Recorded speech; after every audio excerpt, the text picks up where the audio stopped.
Bro,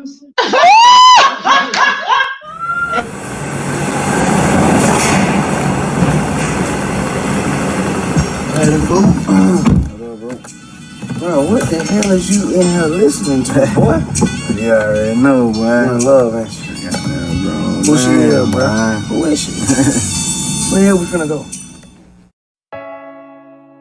It's something. It's something. It's something you should know. I got drugs in my car, drugs inside my car, drugs inside my car. I got this thing on me too. Damn, bro, why you tell me? Damn, bro, why you tell me? Drugs inside my car, drugs inside my car. I got this thing on me too. Damn, bro, why you tell me? Damn, bro. Sam told me stay at home. She didn't even pick up the phone. Man, I ain't put a gun in your head. Man, you know you grown. Hey, stop trying to hide that shit. Don't make no sudden moves. Hey, I gotta hide that sack. Man, I got too much to lose. Alright, okay, be cool. His ass just got out the car. Can't do nothing but be smooth. You just stay where you are. Alright, bet. Don't start sinking, daddy. Something you should know. What? I got drugs in my car, drugs inside my car, drugs inside my car. I got this thing on me too. Damn, bro, why you tell me? Damn, bro, why you tell me? Drugs inside my car, drugs inside my car. I got this thing on me too. Damn, bro, why you tell me? Damn, bro. Hey, everything gon' be alright. Okay. Just sit back, hold tight. Hey, yeah, I know my dog, but I can't throw away my life. Hey, this is all on me, not on you. Yeah, I know that you had that situation and been down this road before. Hey, we two peas in the pod. You was there when life was hard. Hey, I appreciate that, bro, but I'm the one taking the charge. Yeah, facts. Well, I guess we gotta sit right here and wait, bro. Yeah, I know, but I'm blessed, so we gon' be straight, bro. Cool. Hey.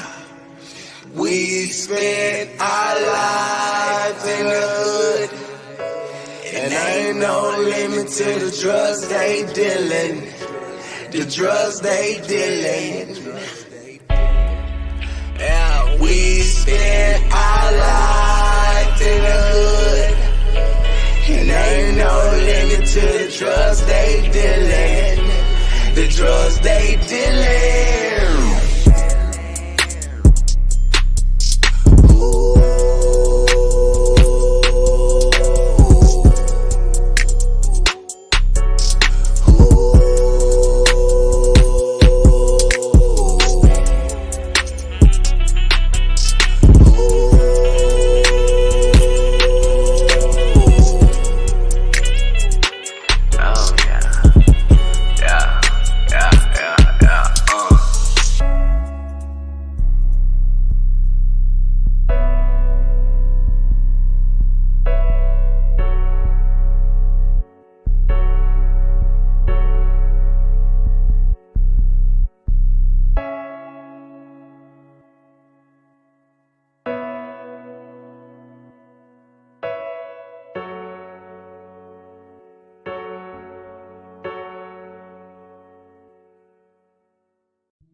I just want to run my business and do ratchet shit with my friends, and that's it.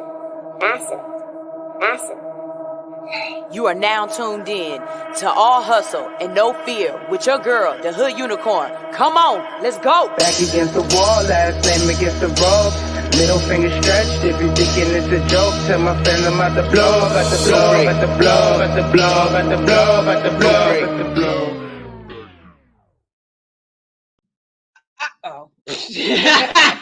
You can't see us. Hold on, you see the thingy. Hello. Hey, good morning. What's up? This is All Hustle, No Fear. And it's your girl Sunshine Reigns, aka Griselda Blanca, aka You Need a Motivator, aka the party started, and the only person who can get other people to get up out their bed and be in here at 7 a.m. Right? You and the pastor. Okay. That's it. Yeah. Because we gonna preach today. Hey Graham. Hey Graham. I am your girl, the Hood Unicorn. We got a in-studio audience today. That's right. We got people in here ready to network, ready to meet our special guests, and ready to talk with us. Alex. Yes, ma'am. Tell them who you is, boo. Okay, so you know I got my AKAs last Here we week. go. I graduated, right? Let's go. So I'm Sunshine's Funny Bunny. Yup. Yes, I'm Cash App Bae Better. and God's baby mama. I mean, what else does she need to tell? What else does she need to tell you, right? I want to start the show off today with a little bit of motivation, right? That's what we do. We motivate you, right? And I'm gonna do it a little bit different. Usually, I give you my motivation, right? I tell you how I feel. I put you in a great place. But today, what we are going to do is I'm going to let you listen to some of the motivation that I listen to in the morning, okay? And the reason why I'm letting y'all do this is because I need you to understand that just because I'm able to be a lighthouse for you doesn't mean that my light always stay lit. That's the truth. Okay?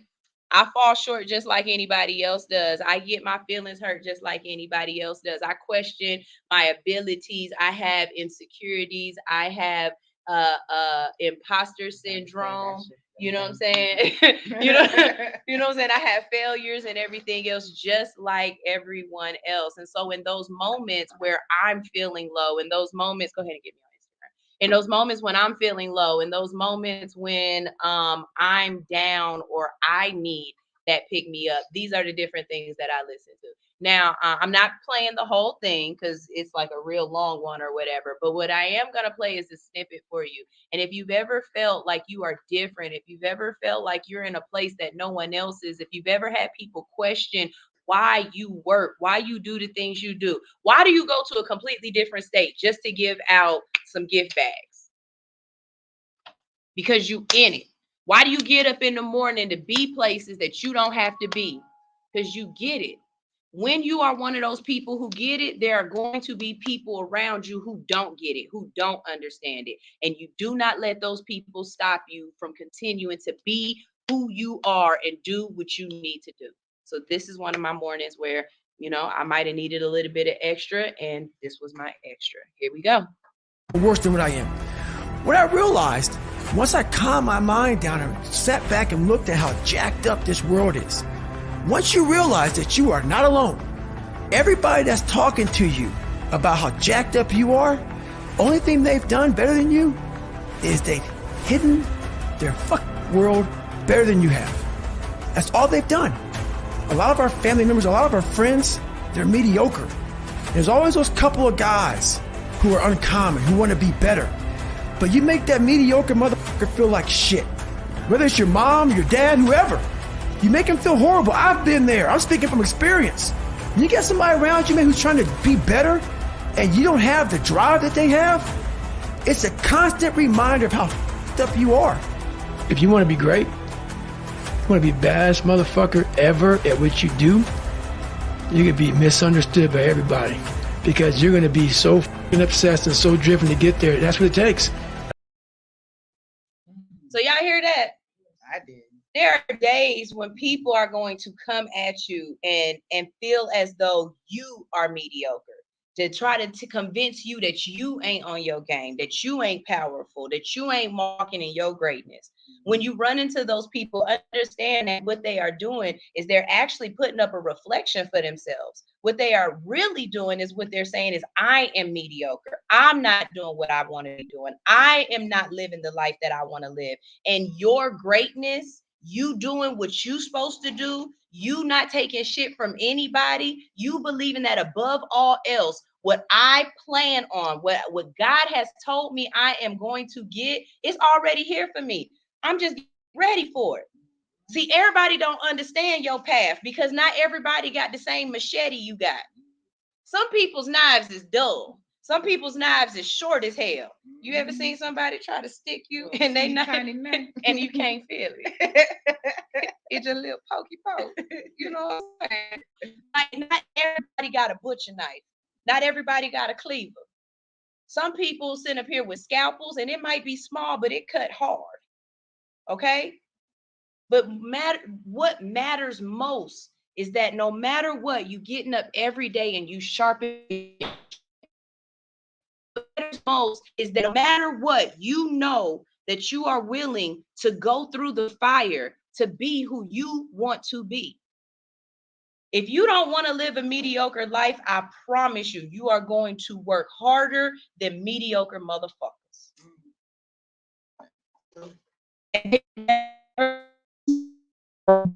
Because they'll never be in your position. So don't take what they say to heart. Let it roll right off of you. Matter of fact, write it down. Put it on your mirror. Look at it every day. Remind yourself that this fucker said I'm mediocre.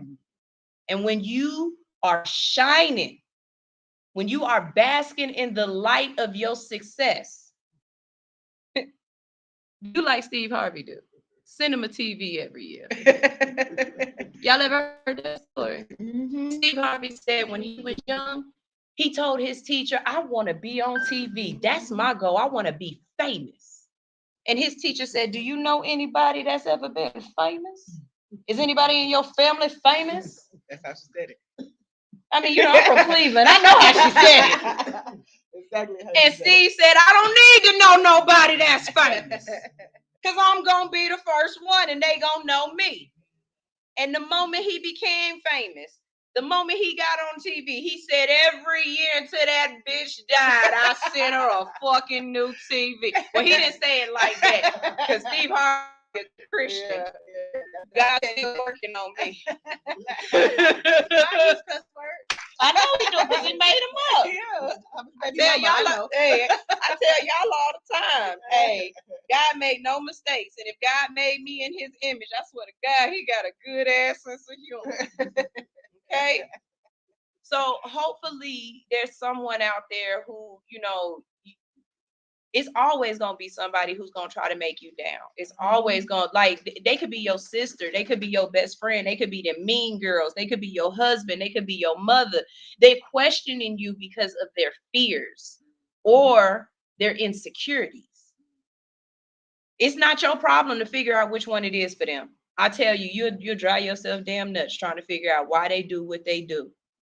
But if you use it, if you really use it, throw it back in their face. She's saying be petty. She's saying be petty. I am. Go the Drake route, go the Future route. Just be petty. Just be petty. Like, fuck them. I know I'm be petty. Ain't nobody about to sit up here and listen to y'all tell me I'm about to be amazing. Because I'm amazing. Like, just because my first 39 years. They have been amazing. But I think where it gets me is when it's a friendly face that is the culprit, because you don't always see it like that, right? You think that they have your best interest in mind, or they're looking out for you and their fears are rational.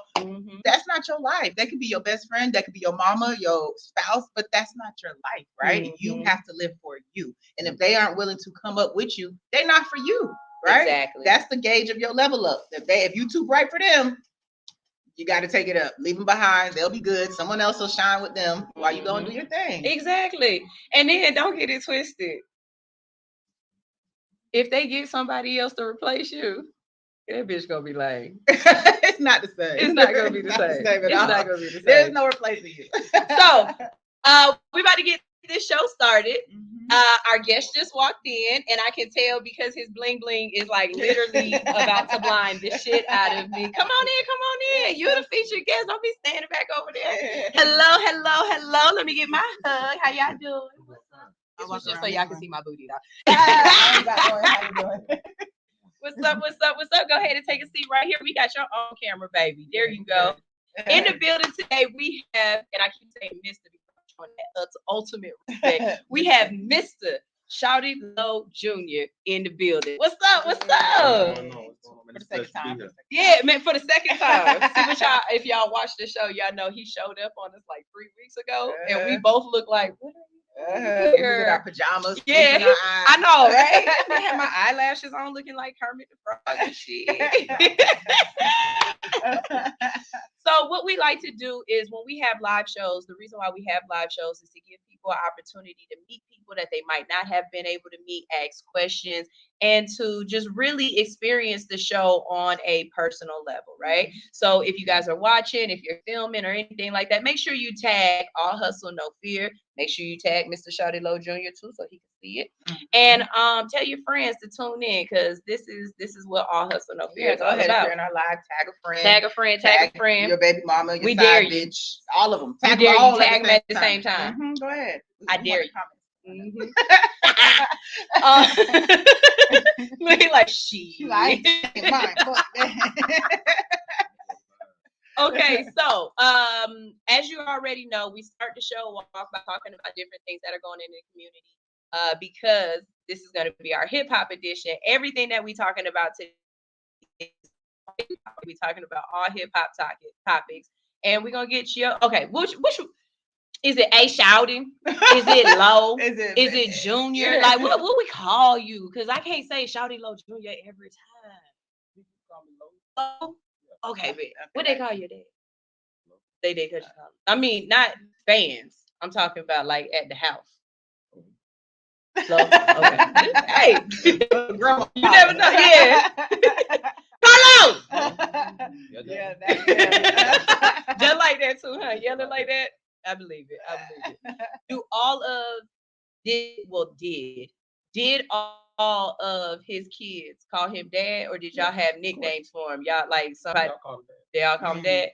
Yeah. See, my daddy wouldn't let me call him dad. Man, me and my siblings, we be going all crying and crazy.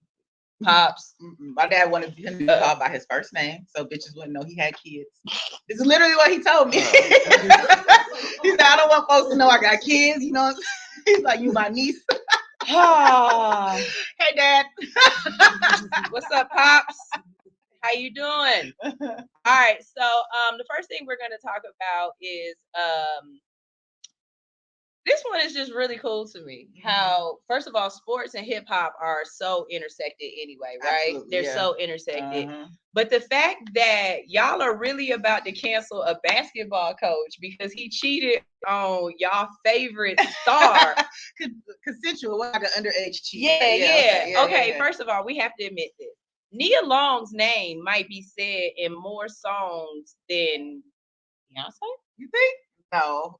Well, she's a staple. What you think? I don't know. Nia Long coming up there real high on the list. For Nia Long. You're not too young. Oh, okay. The blacker the berry, no, the older the berry, the sweeter the juice, right? That's what it was. Fermented. Okay, so Nia Long. So hip hop's obsession with Nia Long might actually cancel head coach. It's hard to say his name. Yukadoka? Yeah, Udoka. Udoka? Yes. All right. So head coach Emine, I want to know what she screamed at night. I know that she can't scream this. It ain't nowhere in hell she say this name. Ime Udoka. Yeah, that's not in the mouth. Yeah, like it's just not gonna work. So he cheated on actress Nia Long, and the organization tried to sweep the scandal under the rug by suspending him for 1 year. Little did they know that the hip hop's obsession with Nia Long dates back all the way to the 90s. Don't get it twisted. That was one of the most iconic runs ever. And Friday. Oh yes, that's how I run on the treadmill. That's what gets me through it. I'm Nia Long. On the treadmill. I can see that. I seen the way you run. I can see you be Nia Long. Yeah.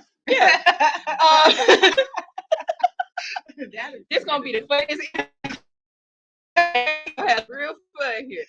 So the community was able to easily forgive him for his transgression.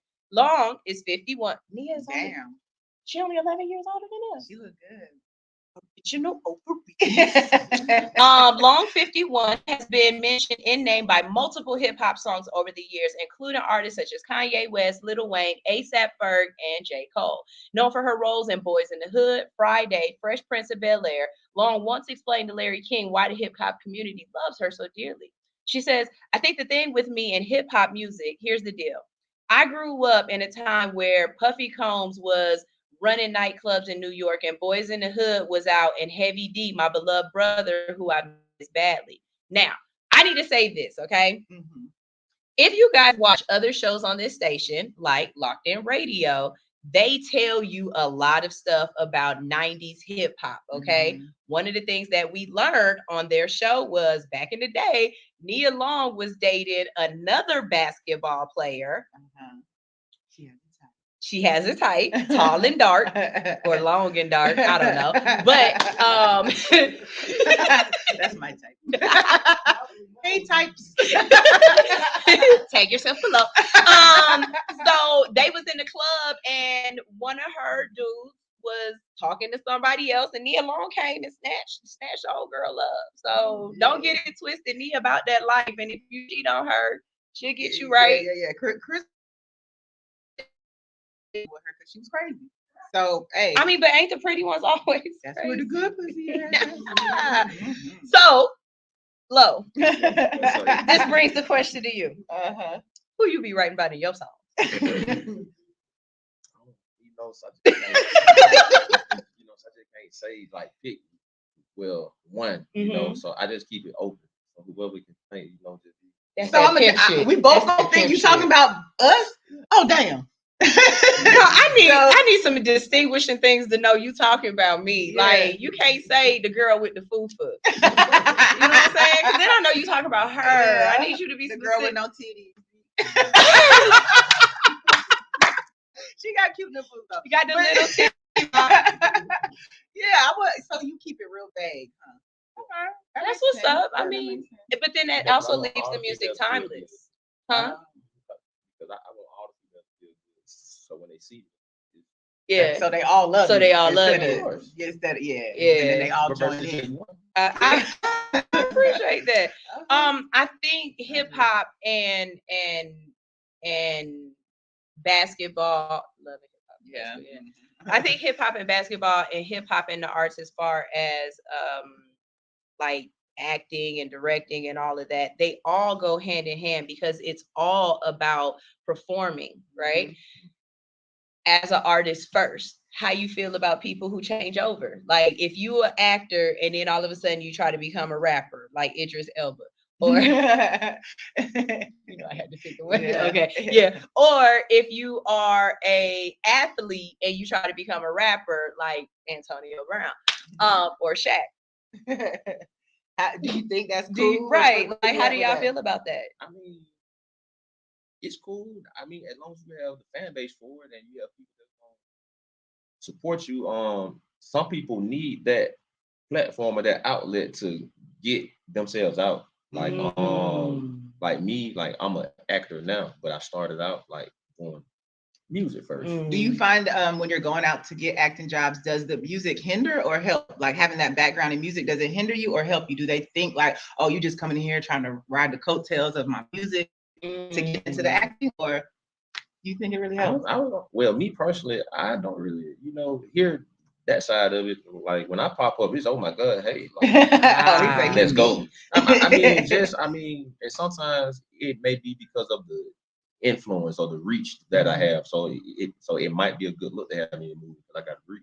I got you. You come with a fan base. Yeah, definitely. Because you're so attached to your famous father, do you feel as though sometimes people are bringing you because of your dad, or do you feel as though you're starting to have your own section of people who are rocking with you because you are you? I mean, it's gonna always be like that because his fans are never gonna be mine too. Mm-hmm. But as of right now, like me actually slowing down from doing music and actually focusing on like acting and stars and stuff like that, like now I get to see who's really a fan, like who's actually here, who's gonna support me now that I'm not in the music as heavy as I was at first. Mm-hmm. So I mean, I'm building my own fan base, well, from acting and and things of that nature. But yeah. Well, let's get into the acting since you're breaking it up. What movies have you been in? I've been in Water Boys with with Boosie. Okay. Two Brothers. With Sprite Money and I think Tony Goat. We know him. We play his music as well. Savage Revenge. It's another one. Okay, so you got a catalog. Yeah, you've been on. You got it. You got it. Okay, I got 5 on it. Ain't nothing wrong with that. I would love to see it. I like that. How did you feel when Bootsy said that the community, you know what I'm saying, like the hip hop community, they didn't support him for the movie, like when they didn't come out to the premiere? Why? First of all, how do you feel about that? And then second of all, why do you think that is? Like, why didn't the people who love Bootsy Badass not come and show the support that he deserves? I honestly don't know because, like, well, of course I was there, right? But I honestly don't know why people who say they support him or they rock with him or that he feels like wasn't there. You know, I mean, that might be a question for him. Oh yeah, so we'll get his number. Just pass Bootsy number is because we need to ask Bootsy about what real niggas on real horses. Y'all gotta see his commercial. I'm sorry, y'all. We got our own inside jokes. Yeah. So that's what the show be about. You know what I'm saying? If you had a chance, you smash Nia Long. Okay. Just and then put her in a really vague song.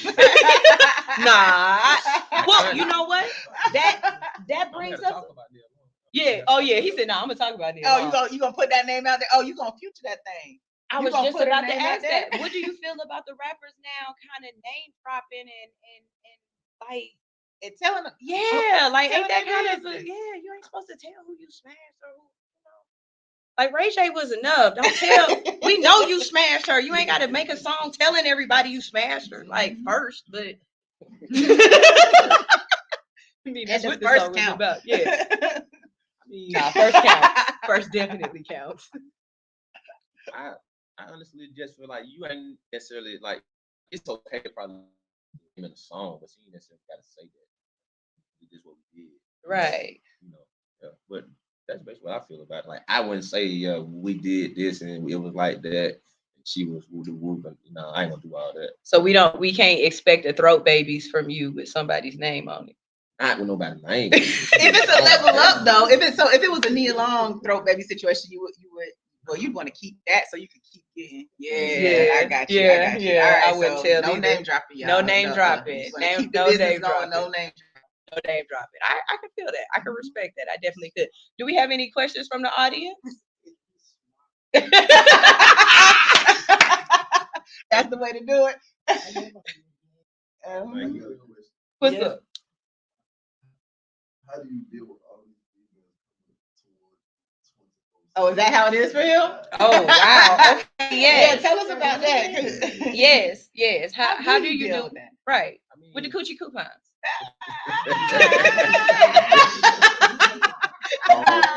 And do you fuck with your chain on? Those two questions. Oh, good question. I have. Wait, no shirt and chain? Yeah. Yes. Oh, okay. Okay. Man, see. And how do I deal with women? Mm-hmm.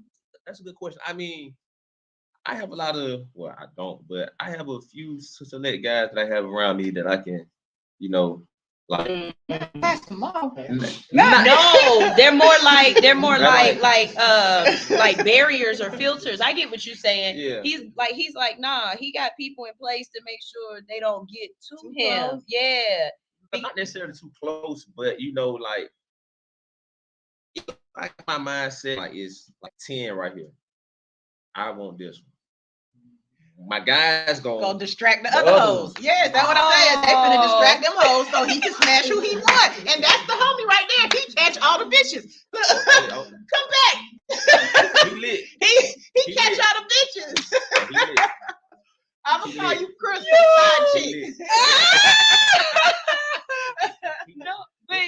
No, I think that's definitely necessary because a lot of these girls are out here just trying to get a check. They just, you know what I'm saying? Like, you gotta come correct. We done watched them episodes of the game where they poking holes in condoms and Drake talking about stuff. You gotta put hot sauce in the condom afterwards to make sure she don't suck the babies back out. What? Y'all watch that? that was true. That's real. That's a real thing. And she tried to sue Drake. Yes, for the hot sauce. For the hot sauce because she injured her lady part. So allegedly. Yeah, we gotta say allegedly on this show. So part of the game is wanting the bitches, right? You know what I'm saying? Like, or when we don't call bitches, we don't call the hoes bitches. There we go. Yeah. Yeah, we don't call the hoes bitches. Yeah. So part of the game is wanting to attract that, but at the same time, you still have to be able to filter it off. Got to. Do you think it's as bad as for women? Like, cause you in the game, we not in there, but do you think it's as bad for women? Like, do you think? I mean, don't get it twisted. I know men are always trying to holler at women, but do you think they like just blatantly throwing it at them like that? Like, do you see?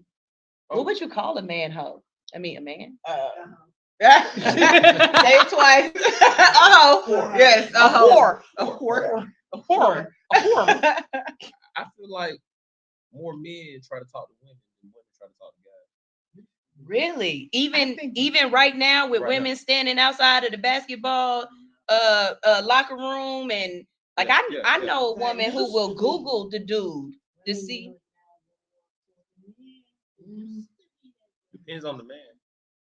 Yeah, it does depend on. See, I'm an aggressive woman. If I like something, I say, "Hey, how you doing?" You know what I'm saying? And see, I'm the opposite. I will throw hints, and if you don't catch them, and I'll be like, "Aw, he missed the coochie."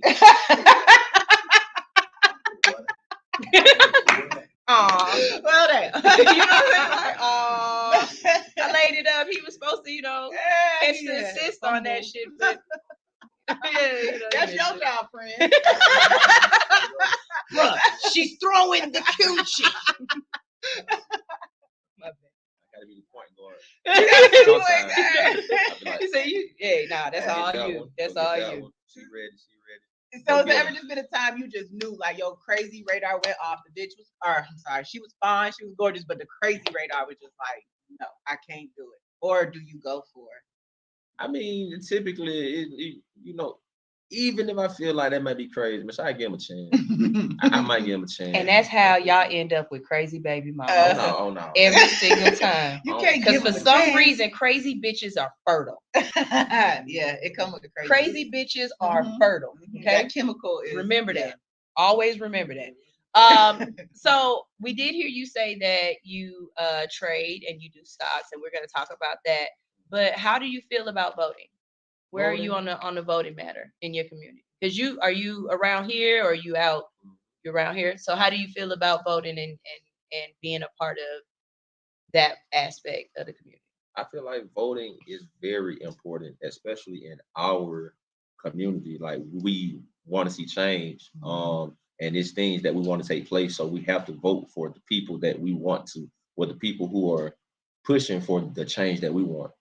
And that's really the actual issue. Like we want to see change, but our community is not taking that step forward to actually vote to get the people that we need in office to actually make those changes. Right. Are you one of the type of people to align yourself with different people? Or are you kind of just like, I'm going to do my part as a civilian and as a person of the community, but not necessarily attached to a group and campaign in that nature? Yeah, I won't necessarily say I would attach to a group. I'm more so for what's right. So I guess that'll kind of put me in a group now. The group of what's right. Yeah. Church of what's right. Yeah. How do you feel about Stacey? It's just like, how to put it?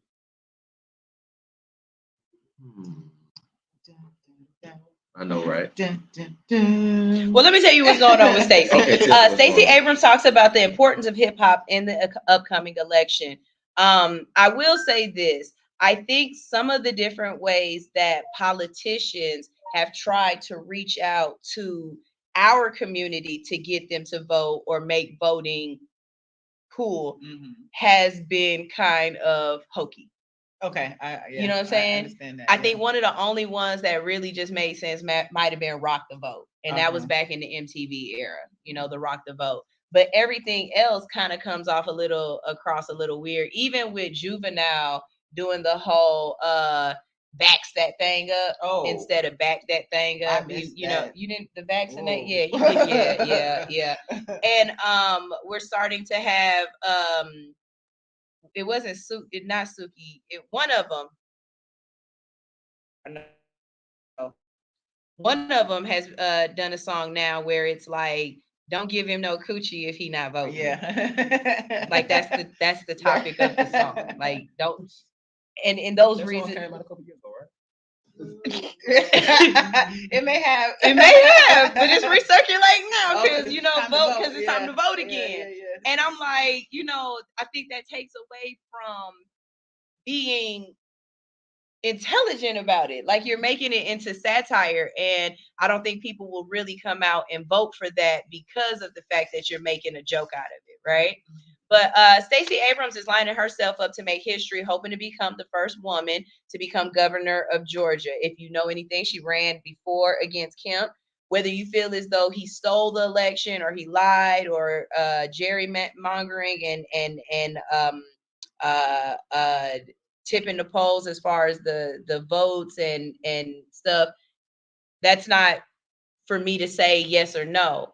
But the fact that this woman continues to try means a lot to me. Yeah. You know what I'm saying? No matter where you fall at with who she is, this woman has gone through people talking about her, writing smear campaigns against her, trying to find all kind of dirt on her. And yet she continues to come back over and over and over again to say, no, I have something that I want to do. I see something for the people. I want to be the change. And for that, I absolutely respect her story. You know what I'm saying? Like, absolutely respect her story. But on both sides of the field, if I talk to somebody, I find people who like Stacey and I find people who don't like Stacey as well. So I allow that grace to say, okay, that's what's up. But what I would prefer is for people to realize that her story of continuing in the adversary place is what's really important as well. Right. Yeah. So the Spelman and Yale graduate attended one music fest with the goal to inspire Black and brown voters to come out and vote in the upcoming Georgia election on Tuesday, November 8th. Mark that date. Tuesday, November 8th. You need to get out and vote. Okay. Abrams wanted to drive home the point that the clear pathway for her campaign to win is if her supporters come out for early voting, which starts on Sunday, October 17th. When allhiphop.com asked the candidate to talk about hip hop and this generation's role in her campaign, she said, "We've been proud to work with Lil Baby, 21 Savage, and Common because more I want to meet people where they are." I think Lil Baby is doing an amazing job of being a part of his community and not just being a rapper. And I've listened to him talk about different things, from why he doesn't get tattoos to, the type of person he wants to represent. With you being in the community, are you really, really paying attention to what you're representing? Are you authentically yourself all the time? Is it like, do you feel pressures to be or do something else? Like, how does that work for you? I honestly feel like I'm always me. Because that's gonna be like the best way to push people to be themselves and who they are. And what I basically push is, peace, like us working together, what's the term I use? Collaboration over competition. We can come together and we can build something together versus us doing it, separately, and I'm just with like learning different streams of, revenue, like being very like, learning.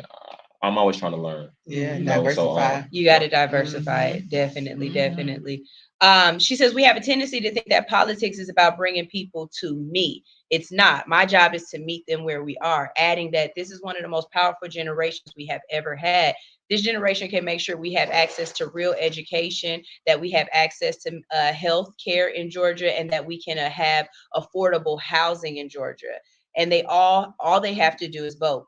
if this generation votes their power in Georgia, we win everything. If we don't show up, they are going to make decisions for this generation. What are one of the things, what's anything that you're afraid of that might happen if we don't vote? I mean, if we don't vote, we will continue to see the things like the police killings. Like we will continue to see like basically the things that we like we need to better the community, like put more activities for like the community, like the Black community. You're right. For the youth, the kids. If they don't have nothing to do, they gonna do dumb shit. You know what I'm saying? I believe very much so. Like Savannah, well, okay, I don't want to just use Savannah, but I know a little bit more statistics on it. But those really small towns that don't have things for kids to do, it's two things for kids to do: rob or fuck. And I'm not trying to be funny, but you notice in those small communities or those small towns where they don't have access to boys and girls clubs, where they don't have after school programs, where they don't have things for the kids to do, you know, then kids do other things. And if our community is what's important to us, if, you know, like she said, you got to vote for dog catcher, you got to vote for mayor, you got to vote for governor. We were lucky enough to be able to talk to Senator Raphael Warnock. You know, look, y'all all watch YouTube.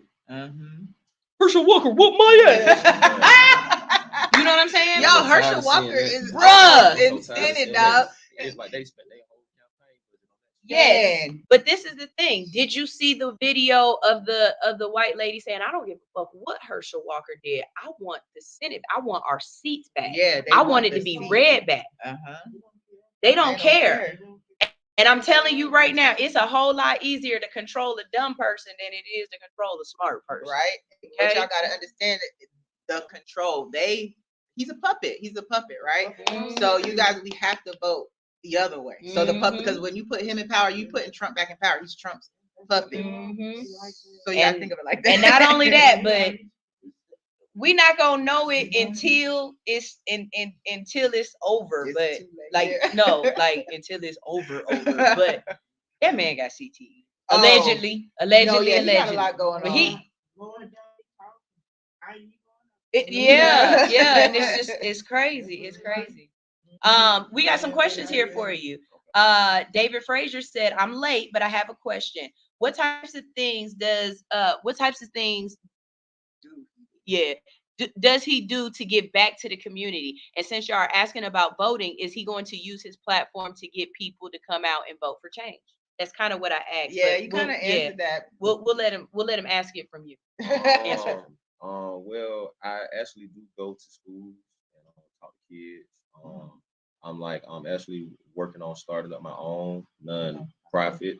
I like to do back to school drives, like with giving things to families to help out, and things like that. Next time you do one, please let us know. We'd love to come out that stuff. People always tell us about stuff after it's too late. like I'm a mom with kids. I've got to prepare NyQuil popsicles and put them in closets before I can come to these things. So if you tell me the day before and be like, "Sunshine, pull up," it's got to sit and freeze. It don't you know what I'm saying? It take time to make them. We'll pull up when you do a nonprofit. We'll pull up and promote because we're always trying to get back to the community. Definitely. You know, we won't poison the children. Whatever. So we're gonna go. What time is it? Not yet. Okay. We could go to a little commercial break. We're gonna go to a little commercial break. We're gonna play some music. What I need from you though is I need you to send me some music. I know you got a music video. I need some, but this is the thing. I could snatch it from. I'm asking for a reason. I could snatch it from YouTube, but if you send it to me when YouTube tell me you're not allowed to play this, I can be like, "Shawty Lo sent it." No, wait, I can't tell you. Shawty Lo Jr. sent it to me. I have permission. We have permission. So send me some stuff. So we're gonna play some music videos. But right now we're gonna get into a couple of music videos. We're going to give Shawty a chance to talk to our audience. Everybody can get some refreshments and stuff like that. Thank you for bringing in refreshments. And when we get back, we're going to be playing a game and talking some more. Y'all know how I love Cut Collab Concert. I actually have 2 today because it was so many and I wanted to really have fun with it. So what we're going to do is this is going to be Legacy Edition. Everybody on our Cut Collab Concert is somebody who has a rapper as a father. So while we're gone, the first one that you are going to have to decide is, dun, dun, dun. Let me pull it up. Here's the first one. All right, Lo, here we go. So you can see this right here. This is our first Cut Collab Concert. Basically, you have to decide, would you cut their entire catalog and it never existed? Would you collab with them on any album, mixtape, or whatever? Or would you go to their concert and be front row like a fan? Like, oh my God, that's my favorite song. Okay? Now, all of these are what I call legacy rappers, meaning their father or somebody that they're attached to, I said that for a reason, is a rapper as well, and they came up underneath them. The choices are Young Dirty Bastard, King Combs, and Lil Wayne. And his dad obviously being Birdman. Okay. I've never heard Don't of answer Young Dirty now. Bastard. Don't answer now. I need you to think about it, okay? While you think about it, we're going to go ahead and play some music. This is All Hustle, No Fear on Hits 92.3, the real definition of internet radio. What's up? All my truckers out there, I need y'all to be tuned in to All Hustle, No Fear each and every morning. We will be in your ear, keeping you awake, making sure you don't roll over that slow ass car in front of you, or you get to your destination safely, okay? Make sure you tune in, leave them lot lizards alone, and listen to All Hustle, No Fear each and every morning for 7 to 10 a.m., waking you up in the best way. All you got to do is download Hits 92.3 ATL's app in the iTunes store or the Android, Google Play, whatever. You know what I'm talking about. Download it and listen. All of y'all see CBD 492 Burger 495. Breaker 49, Breaker 49. We've got a hot body on the radio right now, sounding real good, giving us orgasms. Let us go ahead and tune in right now to Hits 92.3, the real definition of internet radio. Over and out. I like your friend. I know.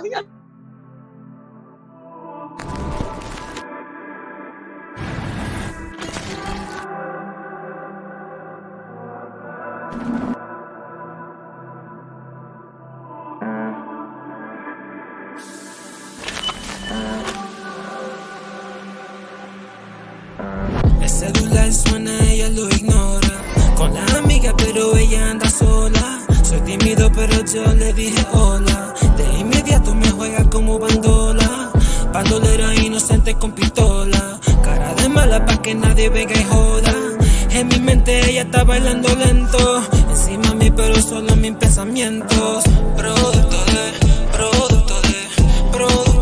mi imaginación. Producto de mi imaginación. Producto de mi imaginación. Now baby girl, you know this is your song. Little liquor courage got me thinking I'ma flourish, so I feel I'm sliding. She's drop dead and I'm dying. I swear to God I'm really trying. I feel I'm getting nervous and I see it getting further, so it's now or never, I'ma dive in. We locked eyes, God is watching. He got my back, he said I got him. So listen here, baby, I ain't tryna go crazy. I just want a conversation that'll turn the penetration round. One, not disappoint, round two, I'll make a statement. You're just really fucking gorgeous in your eyes, it's in amazement. Después de eso me ignora. Mira para atrás y me pregunta a qué hora. Ahora, ahorita, depende del país que tú visitas. Producto de mi imaginación. Producto de mi imaginación. Producto de mi imaginación. Now baby girl, you know this is your song. dice que me adora y me quiere explorar como Dora. Se pone ready, la chamaca no demora. De que santa, mentirosa, bien hermosa. Es una vista como Puerto Rico tan maravillosa. Bien humilde, su nivel es otra cosa. Se mueve como diosa, yeah.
What's up? All my truckers out there, I need y'all to be tuned in to All Hustle, No Fear each and every morning. We will be in your ear, keeping you awake, making sure you don't roll over that slow ass car in front of you, or you get to your destination safely, okay? Make sure you tune in, leave them lot lizards alone, and listen to All Hustle, No Fear each and every morning for 7 to 10 a.m., waking you up in the best way. All you got to do is download Hits 92.3 ATL's app in the iTunes store or the Android, Google Play, whatever. You know what I'm talking about. Download it and listen. All of y'all CBD 492, Burger 495, Breaker 49, Burger 49. We've got a hot body on the radio right now, sounding real good, giving us orgasms. Let us go ahead and tune in right now to Hits 92.3, the real definition of internet radio. Over and out. Mundo osso angolá wala kute Kizua kiwanda tuwa mobane utute Mundo osso angolá wala kute Okay, I got it. Mundo osso angolá wala kute Okay, I'm at these niggas' neck. Yeah, bitch, I done came up on the check. Feeling like an S up on my chest. It's the best of the best. Attitude on Kanye West. Give a fuck if a nigga feel pressed. I guess it just was time for it. I grinded for this shit, so I'ma die for it. My bitch mad, I ain't really got no time for it. I see some snakes in the grass with my lawnmower. And I know I got a couple bitches mad cause they never should've slept on it. Get it, bitch, the real, but I probably should've crept on it. Stay down with the plug till they try to step on it. Learning how to grow, finna run me up a check on it. Had to give my people what they asking for. It's time to hit the road, I'm trying to add it up. I'm way above average, I'm a 1-to-1. If you ask me, most of these niggas whack as fuck. So when you see me out, don't dab me up. I don't wanna talk, nigga, wrap it up. I need a little space, bitch, bag it up. And please don't ask me to pass the blunt, cause I don't really fuck with y'all and all that fake love. You would've thought that Drake invited me on tour. When I had it all, that's when I needed more. But I can't take it with me, so what I keep it for? And I'm feeling like I need to smoke a blunt right now. Feeling like I need to pour a cup right now. Feeling like I need a bad bitch with the ass like the sun, cause I really wanna fuck right now. Sorry that I'm blunt, but I don't give a fuck. I'm usually in the cut trying to roll it up. Represent the game, nigga, throw it up. Niggas hate when they broke as fuck, so go get a bag. Yeah. Go get a bag. Hey. Go get a bag. Hey. Yeah. Secure the bag. I need a little free for a hobby that's bad with a body that's willing and ready to ride me. I do not pop Xanax Somali, I'm cool on the party. I'd rather just stack up this money, cause I need my lifestyle sedated. I'm just gonna run up a bag, don't care if I ever get famous. I'm probably famous soon as I invest my money in all the right places. But why even bother? I might just get rich and go out like Hammer from living too lavish. Pop out like Kim K or Ray J on camera, or go on IG like Bow with a challenge. None of this matters, hold up, I'm rambling. Honestly, I'm just gonna take care of my family. I don't got time for the bullshit, I won't do much interviews. I don't don't like answering questions. And no, I don't freestyle, I write this shit. The game needed content, so I put some time in it, searching for growth and enlightenment. I've been with the shits, but I gotta move consciously. Fuck niggas watching, fuck niggas plotting, fuck niggas trying to get all of my pockets. Fuck niggas keep handing out their opinions before. Fuck nigga, all I got is problems. Look at me, mama, I'm popping. I did this for us. I miss my little sis and little brother. Pa just came home, even though he wasn't there for me. That's still my dog and I love him. Bag of the gas and I'm rolling it up. Illest nigga living and I'm dope as fuck. Represent your gang, nigga, throw it up. Niggas hate when they broke as fuck, so go get a bag. Yeah, go get a bag. Hey, yeah, go get a bag. Yeah, secure the bag. Hey. Still don't happen, nigga. MLB FOE.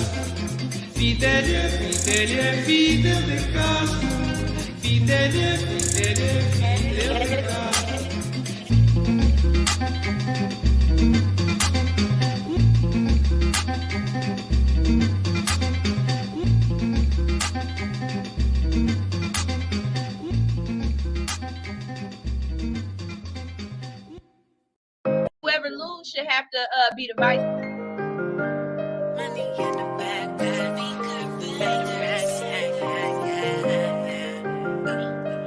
chasing cash, got the max. I don't got that bite, boy.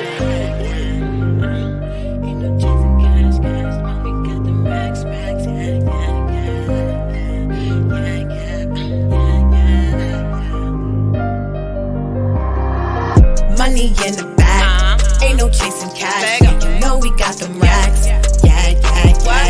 Money in the bag, ain't no chasing cash. Yeah, you know we built them stacks. Yes. Money in the bag, ain't no chasing cash. Yeah, you know we got them racks.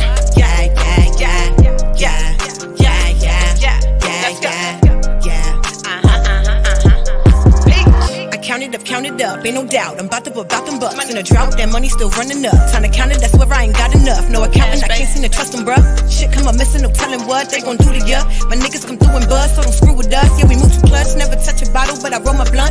Ain't a model, but I'm fit as fuck. We lit, I'm dodo, but they in the cut. Like the rocks off in the bubble up. You ain't touching none. Talk that shit, you ain't with the blood. You don't really bang, you don't touch no guns. Say you with the gang, what you frontin' for? You a corner ball. Make you run to the store, you ain't moving work, you ain't fucking hoes. Why you hating, nigga?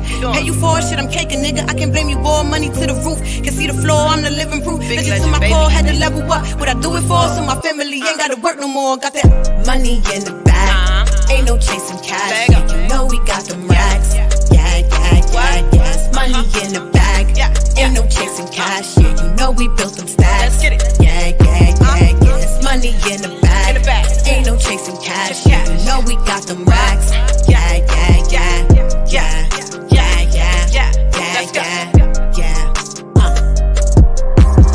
These niggas be tryna be like me, tryna get by me. I just survive, see. These bitches be talking so grimy. I just sit back, please don't try me. And if you try me, know that I can get just as grimy. Niggas get scared, they just fall back when they see that I got a little slime in me. And when they fall back, they think I got to call for that. They see my money long, my money strong. That shit talk more stacks. So if you talking more racks, you hear that shit go click clack. And if you speaking money language, know that you gon' get that cut. I'm about my business and I say it with position. Have these bitches out here tripping, cause my money out here giving vaccine to these bitches, cause they think they can't be slipping. Got their heart pumping now, cause they see I'm out here flipping. And if you got me tripping, know that it was all you. Money long, money strong, pretty much is all blue. So if you got me tripping, just know that it was all you. My money long, my money strong, I sold you bitches all blue.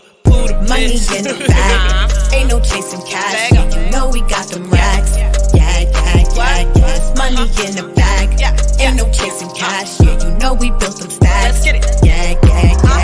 Money in the bag, ain't no chasing cash. Yeah, you know we got them racks.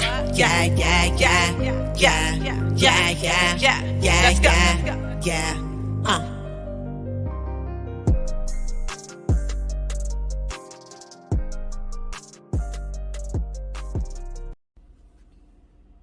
You are are now tuned in to Hits 92.3 ATL, the real definition of internet radio.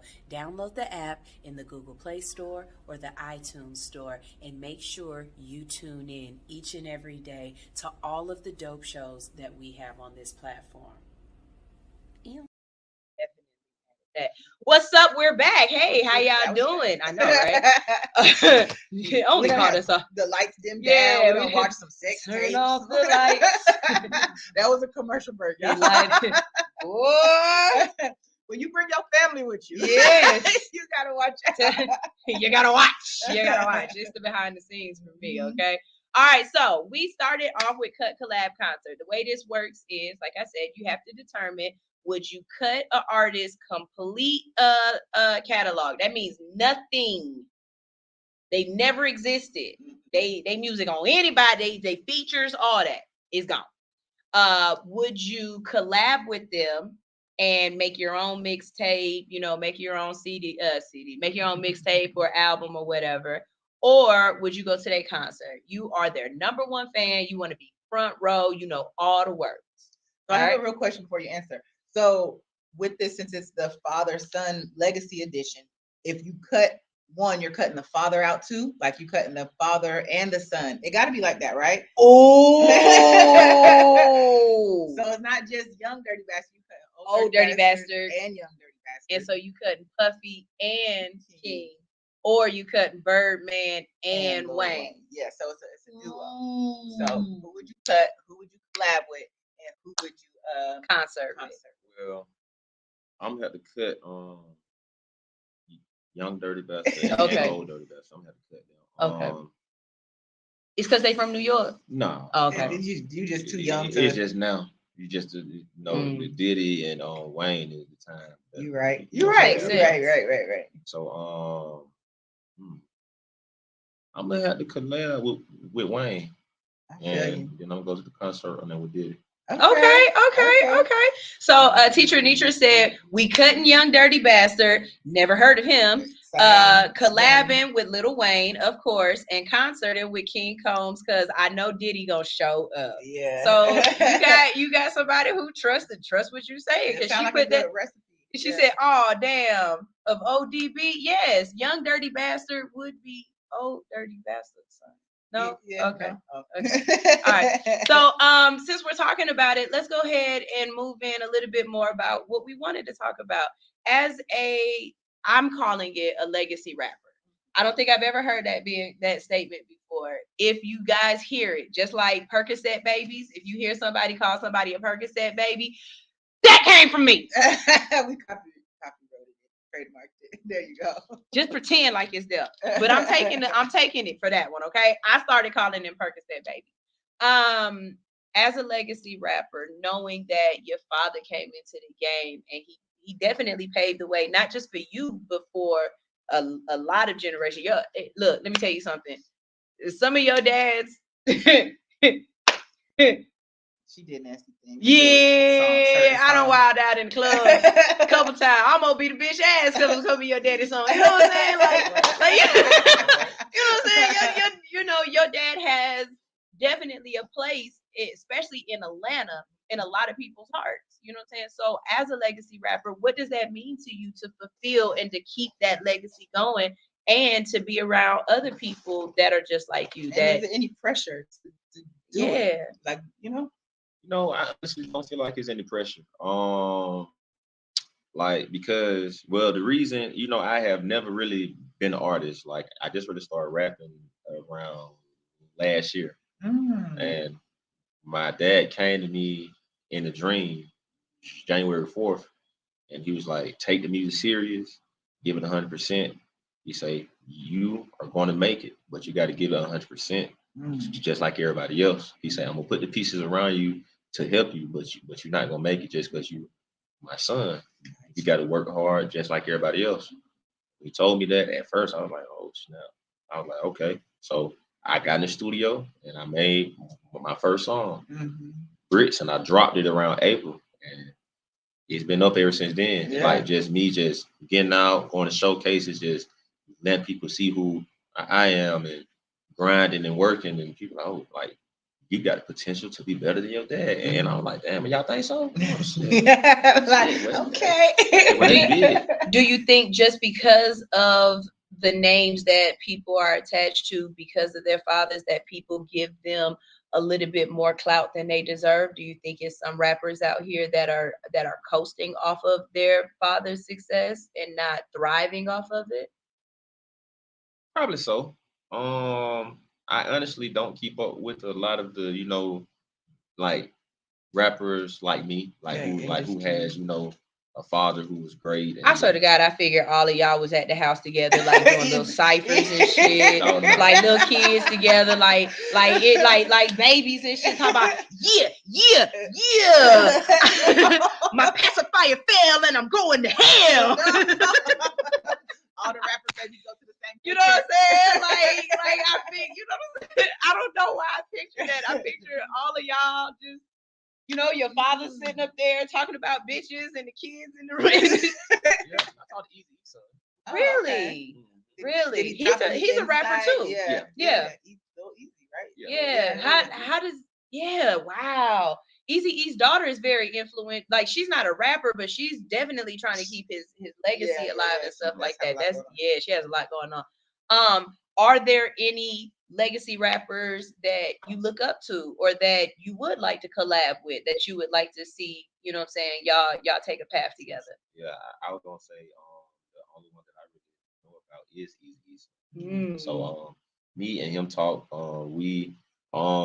I think he does the growing up hip hop in Los Angeles. So he was talking about getting me up there to be on the show too. And me and him was talking about doing like a project and stuff together. Also, so that's really it. But he's the only one that I really know of. Like personally know of. He don't mean know of like he don't know that y'all exist. Right. He means know of like personally on a personal level. You stay in your own lane and kind of don't really deal with any of the extra bullshit. Just real. But that's cool because we get people up here. Yeah. Some other shit. Definitely. Let's talk about the love in hip hop. How do you feel about that as a entertainer? Do you think love in hip hop is like, okay, I kind of feel like sometimes love in hip hop is like a stripper, like strippers at the strip club, like that's their jump off spot. Like they use that, and then you sell pussy in the back. Oh, it's my bad. It's your platform. That's what we're talking about. Like that's but think of how many strippers have taken, or do we call them dancers? Okay, entertainers. Not Alvin Ailey. No, Nice heels. Vertical dancers. Yes. Yeah. Okay, I like that. Okay, so a lot of vertical dancers take that and then they become rappers, or they become models, or they become video vixens, or they become they use it as a jumping they off use point. it as a jumping off point.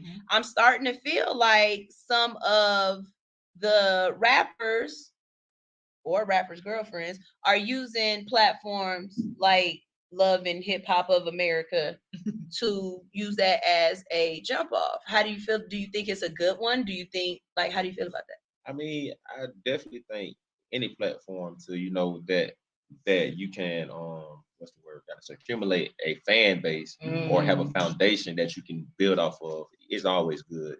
Yeah. Because you have people who's going to support you, that's going to pay to come see you come out.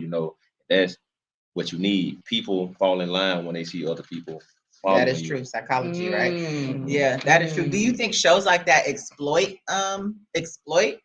the juniors? The second, do they exploit you guys? I can't say because I haven't been on one of those shows, so I can't say. Yeah. But just it probably would give a little more insight on your life than you would like. Just to keep people entertained. But I don't know if all of it is fake or some of it is fake. I don't know. Yeah, not yet. But when you get on it, we want to know. Yeah, you gotta let us know. You gotta call us. Because didn't your dad have a reality show for a while? He was working on it. They canceled it. We were going to have a show with Oxygen. Okay. Yeah. Because didn't Oprah get mad or something like that? I don't know if it was somebody got upset. Yeah, it was interesting. Yeah. I would have watched. I ain't gonna front. I would have watched. I definitely would have watched. Sabrina Lamb. no disrespect to her if she sees, but whoever she is, like she started a petition and they canceled our show. I'm gonna look her up. But what was it? It was going to show how my dad, took care of all of his kids and dealt with, 11 kids, 10 baby mamas. And that's how I knew that he had 11 kids and 10 baby mamas, was because I knew this was coming out. Why would that be a bad? Because it seemed like from the clips that we were getting, or the little bits that we were getting, that it's a very homogenous type of relationship, or you know what I'm saying? I mean, don't. Yeah. He said, well, we're not gonna say because you don't say no names, right? You learn from who you learn from. But that's what I think. I think a lot of times we spoke about this earlier or yesterday. When you're in Atlanta, we kind of forget how the rest of the world sees us. And Atlanta loves Shawty Lo. We know that the friendliness of him. He wasn't this just rapper. You know how the world sees rappers or whatever. We knew him. He was homegrown. So when we saw a show like that, it didn't feel like it was misogynistic. It didn't feel like he was doing something wrong. It felt like he was a documentary. Taking care of his family. Yeah. So I think when I'm looking up her, she's a part of several organizations. So I could see why she did it. Yeah, why she did what she tried to do. But what do you feel as though you learned most from his untimely death? Because it wasn't his time to go, and he was taken from y'all. You know what I'm saying? And when I say taken, I always feel like anytime somebody goes and they didn't have that, what I call a glorious death, where you have all your family surrounded you, you're older, you know what I'm saying? You've lived your life. What did you learn from that? Because I think there was some issues as far as his estate and stuff like that. And did he get a chance to start his will and do things? Because we don't like to think about our demise. And so a lot of times, even though we have a lot to have to, filter out and give out to our offspring, what we're making this for the legacy, sometimes we don't always put the paperwork in place. Right. So, how did that happen? What worked with that and what didn't work, and what did you learn from that? Well, basically what I learned from it is like, really like for real, like tomorrow is really not promised. Right. Like it's just like like now that I have a son and he's 6 months and like congratulations, Daddy. Thank you. And just like, just seeing him is like, it makes me have to or want to be more, involved, like get things done, like with a sense of urgency now. Mm-hmm. So it's basically like I'm setting things up for him now. Like I'm actually working on doing a movie and a series about my pop's life. So with those things being put in place, I put his name down to receive a percentage. So so I'm gonna definitely have his funds put in trust, and and those type of things, like, so he's taking care of it. If anything was to ever happen to me from him now up until he's 18, 20, 30, just making sure he's okay, and just just like for as long as I'm here and he's able to learn, just teach him like about credit, business credit, like those are things that my parents didn't teach me when I was growing up, and I'm learning those things now. So the hard way. Yeah, so it'd be best to have him ahead of the 8 ball, just so when he's 15, 16, 17, these things that he already know. And plus, I'm gonna definitely teach him stocks. So he right.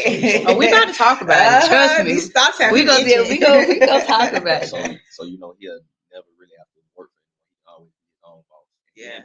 Plus, with the movie and the series, he ain't gonna really have to work. Right. I think one of the first people I ever heard doing that was Nas. Nas put his daughter down as like not a writer, but executive producer on a lot of the songs. Too with his baby. Yeah, and so she'll always receive royalties and residuals from that. Somebody put me down. Yeah. Can I be independent? You know what I'm saying? He said, "Don't worry about it. I got you." I see your shower curtain and some more things.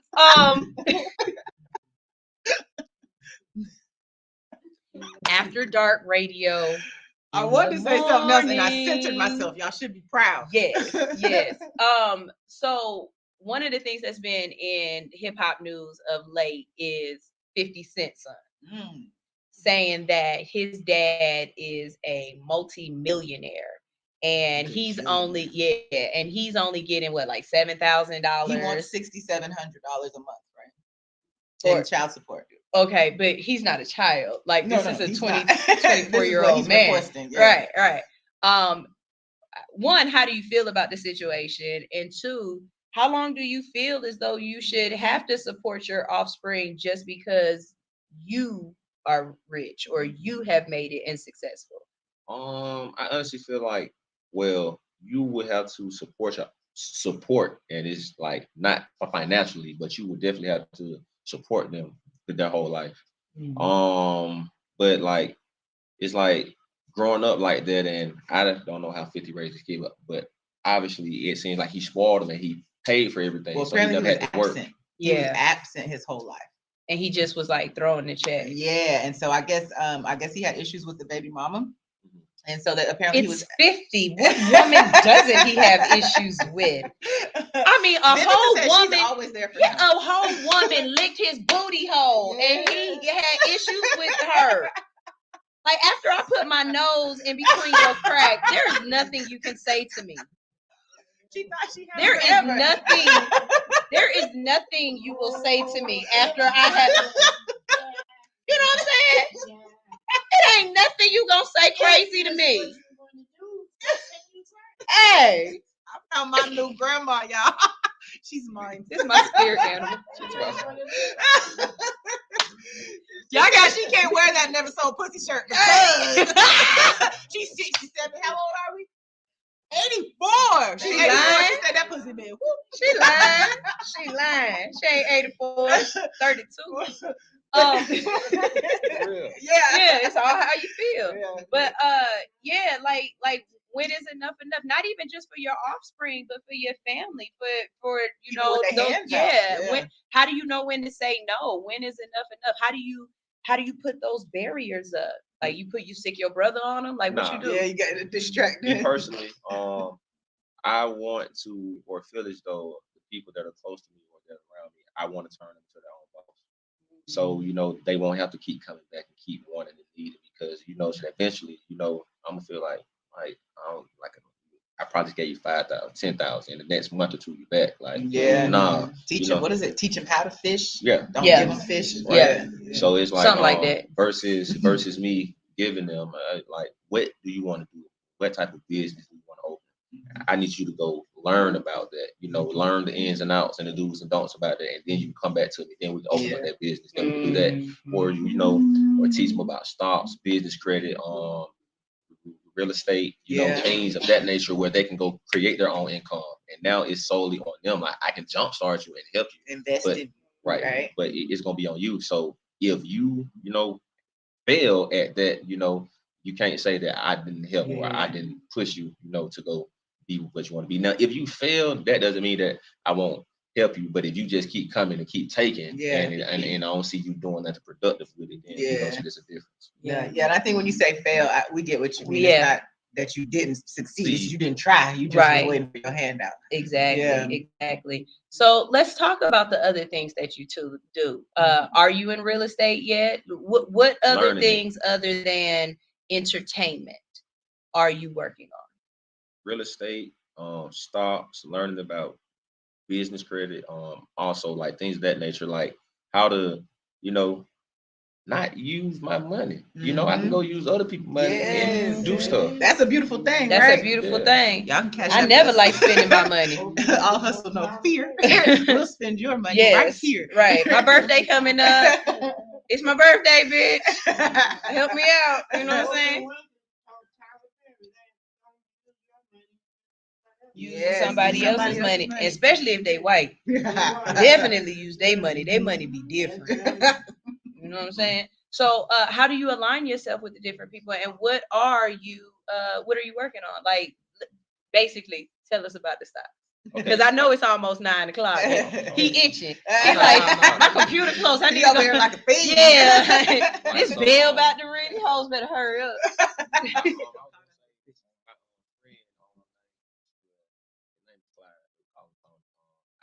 I've been knowing him since I was like 12, 13.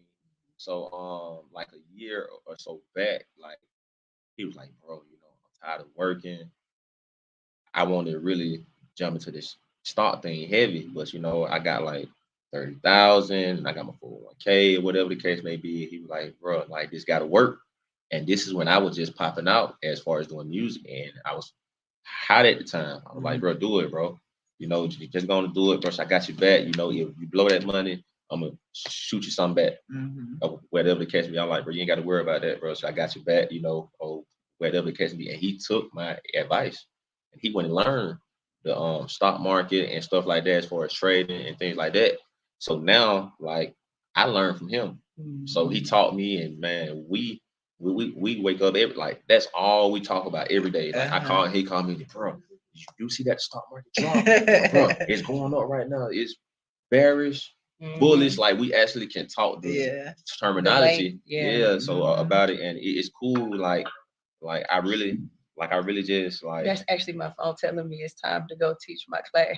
Oh, okay. Teach my Forex class. Oh yeah, 8:30. Yeah, we usually get on at 9:00, and so once he said he was into stocks and trading and stuff like that, y'all already know. I was like, oh yeah, we're gonna be best friends. So I teach Forex, and that's on the side of the different pairs, and when the market opens, we're trading that space in between. You know what I'm saying? Like they're saying it's going to go up, some people thinking it's going to go down, and you're trading basically to say, I think this is where it's going to go, and if it does go here, I'm willing to invest this amount of money for it to go there, and then you're going to give me this amount on the dollar, whatever your lot size is or whatever your percentages is, and then you get your money, you get money back if you make it. Now if it go the opposite way, then you lose money, right? So I've had people tell me it's gambling, it's betting, it's a scam.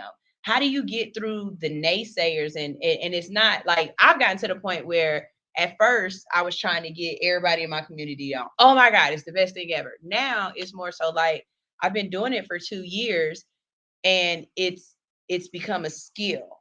And beyond the skill, I've learned so much about me as a person. If you would have asked me 2 years ago, was I a gambler? I would have told you no. I'm not putting my money in no slot machine and trying to figure out if I'm going to win. But when I'm on this market, baby, if I think AJ is going to buy and it's selling right now and I'm still in a buy, that's basically gambling. I really am at some point. So what have you learned about yourself, and what is trading doing, and has it done for you? Trading has actually done a lot for me. Like, that's not the reason that I slowed down from rapping, but or being an artist. Like, but that's actually helped me sustain. Like nobody can tell me nothing. I watch my friend Tony makes 60,000 in like 20, 30 minutes. Nobody can tell me nothing. And for me to be doing it and making it, well, I ain't making that much, but a couple hundred here and there, like in 5-10 minutes, and I can still have the rest of my day to myself. Yeah. Like I don't have to work. I don't have to work for nobody. I mean, you basically found a different means of income. The previous generation was using drugs. You using the market. You got it right here. And you got it right here on your phone. So I think that's a beautiful thing, because you keep yourself out of trouble, and you keep yourself off of Fanny's radar. That's true too. With your friend Curtis / Tony, right? Because I don't know how the name translated, but whatever. You saw his big Clyde. There we go. You saw his big gains. How much has he lost at a time? What's the biggest loss? Because you got to give both sides. Because people jump in this thing like him first learning. He told me like he lost around 10 to 13,000, like around the time when he was first learning. That's not a bad loss though, y'all. It's not, because I'm cheap, and I think over 2 years my loss might be around about 25, maybe $3,000. But there's wins in there as well. But I gave them back to the market. You know what I'm saying? I didn't gave a lot of money back to the market. But think about it like this, because I don't want numbers to scare people. You got to think about it like this. If you were learning to be a plumber, or if you were learning to be a lawyer, or if you were learning a new skill set, you would have to go to school. And to go to school costs how much? So I think of that investment. I think of that loss as an investment of learning. You know what I'm saying? He didn't have losses. He had lessons. You know what I'm saying? And my bank account said that's a loss, bitch. Fucking lesson. See, but to be real, like we like it's me, Tony, my friend Solomon, Jeff. Like it's a whole. It sound real group Jewish. Of us. No. Oh, really? Solomon, Jeff, and Curtis. Yeah. Clyde. Sorry, you're Curtis. the one that yelling Curtis. the wrong nigga name out. You can't. No names. Oh, no this names. is true. No names. Daddy, the whole time. Daddy. Yeah. So it's like we all probably be on the Discord like right about now around about 8:30, 8:45, and we actually chart. Like we look at what the market is doing. Like is it going up? Is it going down? And we actually chart. So whether it goes up or down, you don't care. Make money. Like I'm like he's probably watching QQQ. I'm probably watching Apple. This guy probably watching this stock. So hey, this is doing this. This is doing so that. So y'all on some like Wolf of Wall Street type. Yeah. But in hell yeah, we all make money every day. Like we don't lose. So shoot, I'm with it. I'm signing up. So and then I'm not on Discord, but I'll download it to be in the group. Yeah, and then we live trade. So we trade it live. So we all talk to each other. Hey, this is what's going on. Hey, all right, so I just jumped in here. You know, are y'all in? Over. So I'm finna take some profit here. I'm finna do this. So we all on the same page. So we all eat every day. So nobody necessarily lose on the day. We might lose a trade, but we don't lose overall on the day. So what advice would you give to someone who came up and say, hey, I got 10 racks. I want to do something. What would be the advice you give? Okay. I tell them, join us. Basically Tony and I will teach you. Tony or I will teach you. Basically, and you can be in the Discord with us. It's not like we're going to teach you and just throw you to the wolves. Like he actually teach you and you actually get to trade with us. Like until you are good enough to like where you feel like, all right, y'all, I got it. I'm good. I don't want to be in this group. Gotcha. Oh, and then I would like level out into go into my own group, or is that how you can if you want to? Like it's up to you. His strategy is the same as what I'm doing with the group that I'm in. It's like you get a group of people together and y'all learn together, and the ones that have learned more or have a little bit more of a knowledge base, then you help the other people to grab that knowledge. And you're allowed to stay in the group as long as you want to. You can have all the knowledge in the world and stay in the group, or you get enough knowledge that you need and then you move on to do what's best for you. So no, I definitely I'm definitely into the whole idea of you get the skill, learn the skill, do with it what you want. What the thing about the group method is that there's a camaraderie there. And not only is there a camaraderie there, but 3, 4, 5 heads are better a team than one. Yeah. But they're better than one because I might see something in the market and you might see something different. And as we're analyzing that together, we can come up with something, and it's a safer trade than somebody like me. Like I am a day trader trading on low time frames. So basically what that means is when I look at the charts, my brain sees a long trade. Like I'll see a 500 to 1,000 pip trade real quick. But on a 15-minute chart, it's not going to hit like that. And so you do have to have money to trade, but you don't have to have a lot of money to trade. But with the way that my brain works, I need to be trading with them and have they kind of accounts instead of trading the way I trade with lower amounts, if that makes sense. So there's different ways to trade, y'all. Definitely. And I'm just trying to fit, you got to find your balance. Fontaine is actually my cousin. So is he saying come join, learn, and take what you learn and run with it? Not bad. That's exactly what he's saying. And he also said, Fontaine also said, does voting really do anything? We already passed that conversation, Fontaine, but I'm going to say, yes, voting does do something. Vote local. Fuck the presidential election. Vote local. Vote local. Vote local. Vote local. We have some people here, and we definitely want to give you a chance to answer some questions from anybody if there's any questions here. And we have another collab concert. And then I am gonna end this live a little bit earlier today because I want to respect the fact that he wants to trade. You know what I'm saying? I never stop anybody from making their money, and I know what time the bell rings. So I want to give him that opportunity to be able to open up his computer and look around. And then anybody else that's in here that wants to talk, that wants to, you know, you guys can network with each other. You can network with him. If you guys have any questions that are on the live, go ahead and drop them now so that we can get those circulating to. Yeah, he said he'll turn this computer on the trade while y'all watching. He said he'd do it anywhere. Stop. In bathrooms. With grandma shower curtain. Hey. Shout his brother wild. So, brother, what's your name? Huh? It would be. Yeah. Okay. So I'm gonna show y'all what I saw. No, you're not. No, you're not. I'm gonna show y'all my shit. Access for the Telegram. Okay, so look, we got another one. Cut collab concert. Who would you cut, collab with, and concert with? We've got Romeo Miller. So Romeo his dad is Master P. Master P. What is this? Oh, T.I.'s son. Oh, Damani. Damani. Okay, I'm glad you knew the right one. We got Damani Harris, which is T.I. and Tiny's baby. What is that? Is that Tiny's son too? It's a Harris. It's a Harris. Okay, it's thank Harris. you. Thank you. Okay, and then we also have Diggy Simmons. Oh, I forgot about Diggy.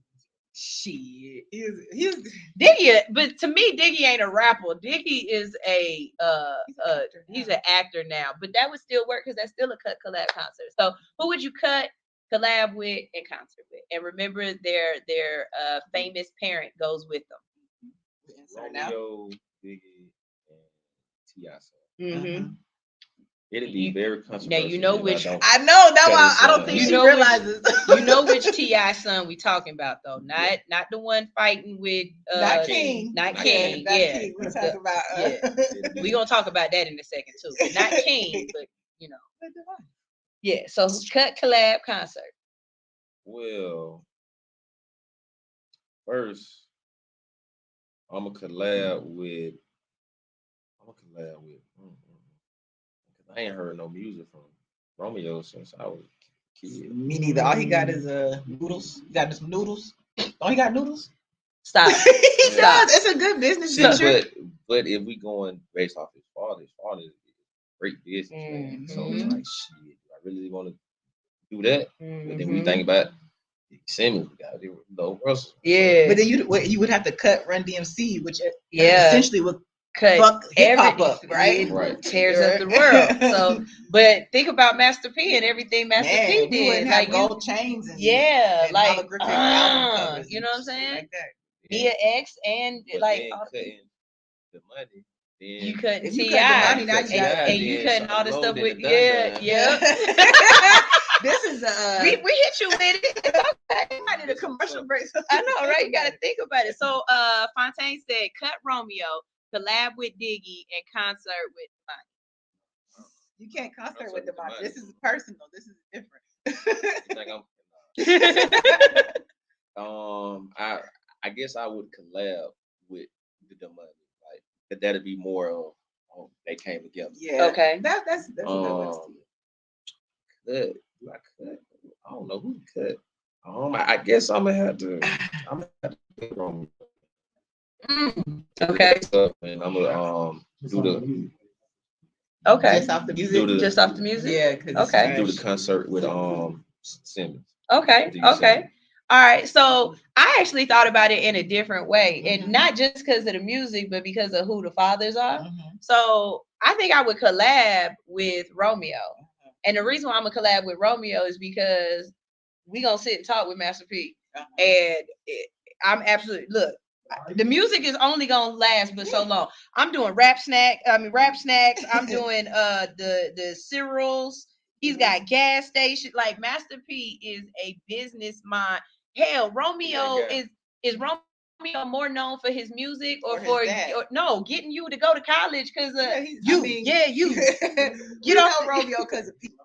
Romeo not standing on his own, and I'm saying it to his face, not standing on his own. Okay.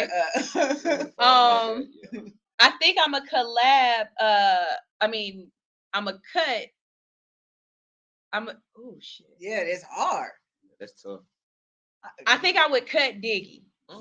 And the reason why I would cut Diggy, well, see, I'm cutting Diggy and I'm not thinking about Russell. Okay, but I'm cutting, I can't do it but I have to cut Diggy because no matter what, if T.I. is at a concert, I'm gonna beat it. I want to beat her. So I'm gonna listen to Damani for a few minutes, but I'm really hoping he gonna bring his daddy out. Damani straight. Bring him out. Bring him out. Bring him out. Bring him out. I can't hear you. Like, I'm really hoping he bring out T.I.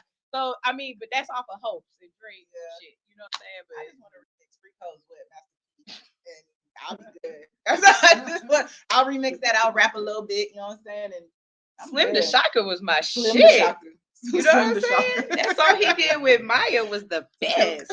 Playing with me. Okay, so let's go ahead and go to. Oh, I thought you was passing me a coffee. Let's go ahead and go to some questions real quick. We got some people out here in the audience. If you guys have a question, actually, what we'll do is I want to know who y'all would work with, who y'all would cut. Y'all look at that. We got all these people in the audience. Y'all, all of these people got their tickets and came through. We appreciate y'all. Thank y'all so much for that. We really do. So anybody have any questions? Stand up, sir. Hey, how are you doing? Oh shit! Hey Ricky ATL. Hey Ricky ATL. But for you, since you are a junior, I'm also a junior. One, since you're a junior, how do you feel about carrying on your father's legacy and enhancing it? And two, are you and your brothers keep at this moment in time? Do you feel that you and your brothers keep? Well, to answer the second one, I always got my brother or brothers back, no matter what they got going on. I always help, support, guide, encourage. I'm gonna do all those things. And to answer the first question, what am I doing to enhance it? I'm basically doing all those things, or working on doing the things that he wanted to do, that we talked about, as far as the movie, the series, a book, documentary, open up a like a food place, like things that he wanted to do that we didn't do. Like those are the things that I'm working on to enhance his legacy, but also build me too. That's a great thing. Yeah. Much respect. Anybody else? Any other questions? Yes, ma'am. Hello. Hi, Phoenix. Yes, please stand. Oh, what the cute say? Yeah. I love y'all. Hey. Okay, I got just a question between music and movies and acting. Which one do you enjoy the most, and which one do you make more money from? Good question. Yeah. Being on set take long, like a lot of time. So much time. Yeah, being on set is being on set, you know, like if you are not like a person of like energy, you can bounce around and create conversations with people and make that time fun, it can be very dreadful. Absolutely. Like just being there 5, 6, 7, 8, 9 hours, you just like, man, like, and then your part might be the last part and it might take like 5. Yep. You just wasted your whole life. And but you have that computer on you all the time. I know it. it. So and then it's like it was the smile for me. It was like music, you know. With doing music, like I love being on stage. You know, just getting up and being in front of everybody, just feeling the energy, rocking out, taking pictures and stuff like that. You know, like creating memories and moments with people. That's big to me. That's something that we both share and that we can cherish for our lives. Are you a stage jumper? No. Well, I haven't had a big enough crowd yet to go. Okay. But I definitely want to try. Yeah, I'm saying. Mess around and be like, what's it called? And they grab on your thing. You got to wear a cup if you're gonna stage dive. These folks is crazy. David Frazier said, okay, my son and cousin are up and coming artists. What advice would you give them to get, what advice would you give me to give them to try to reach a bigger platform? Network is your network. Basically, you have to get out here. You have to know what's going on, the events, the people to talk to, and you have to be presentable. Your image is everything, and your first impression is everything. You have to know how to talk to people, talk the language, talk the business, or if you don't necessarily know the business, have someone around you who can help you, or like who can have those conversations for you. Shout out to your manager. We got to talk about your manager. First of all, wait, we got to turn this back around because y'all got to see my face. How did you meet this Brit? How did you meet that Brit? Because I was on the phone with him for a few minutes. He did. He used to work with my dad back in like 2008, 2009. But I didn't know him back then. It's like once I started doing music, and a female that he knew, that we both knew, but I didn't know her. So she told him about me, and no nasty stuff. Not nasty. You can say her name. Shout out to Queen Friend. Okay. Say her name. Like that. She actually hit me up to do a podcast, and I came and I talked to them and stuff like that, and I guess she told him about me, and she gave him my number. He called me, and we chat for a minute, and then he came to see me, and I played some of my music for him. He was just blown away. He's like, "Oh shit!" He was like, "Bro, you going to the top?" He was like, "Bro, you only been rapping for what, like 5-6 months, and this type of music that you already making?" So I was like, "Yeah." I'm like, but to me, it's like, yeah. But to him, he like, "Nah, bro, you don't see it." Yeah, because it's natural to you, and it might come easily. Yeah, but it didn't. It didn't. The music didn't come. It used to take me like a week or two to do a song. Like shit. Like it used to take me like 3-4 hours to come up with 3-4 lines.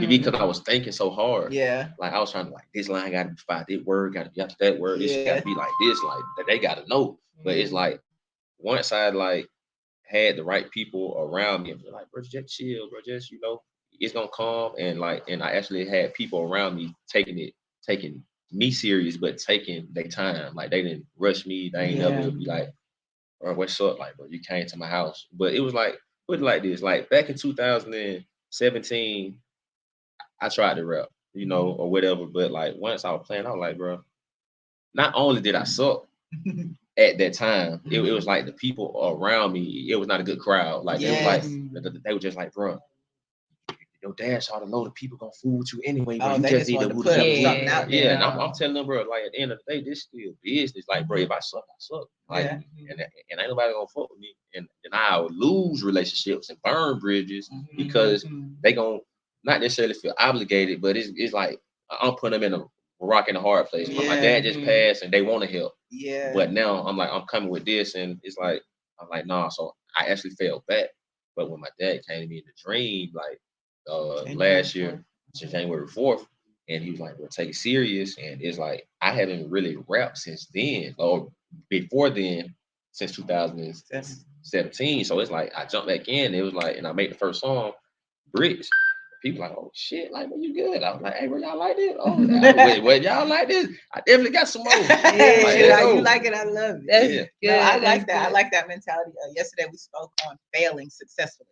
Everything, failure isn't just the end. And I think you just spoke on that perfectly. And also surrounding yourself with a team. It seems like you've been through a couple people and you've weeded out the wrong ones, and you've developed a team, which is definitely going to ultimately help your success. So I like that certain way. I don't never really think it's a thing called failure. Failure to me is your first attempt in learning. So y'all know how much I talk about failure, because you cannot be a success without failing.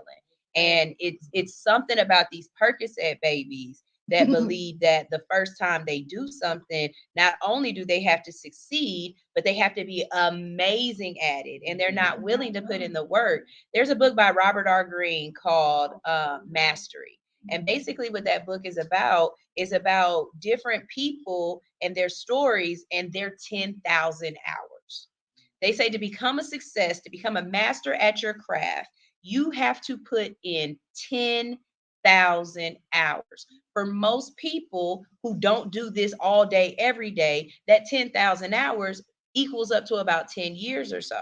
So, you know, for some of y'all, if you're half-assing it, that 10,000 hours might be 20 years. But some of y'all who are, this is all I'm going to do. I don't give a fuck about you saying anything else. It doesn't matter if you understand my grind or not. Your 10,000 hours might come quicker.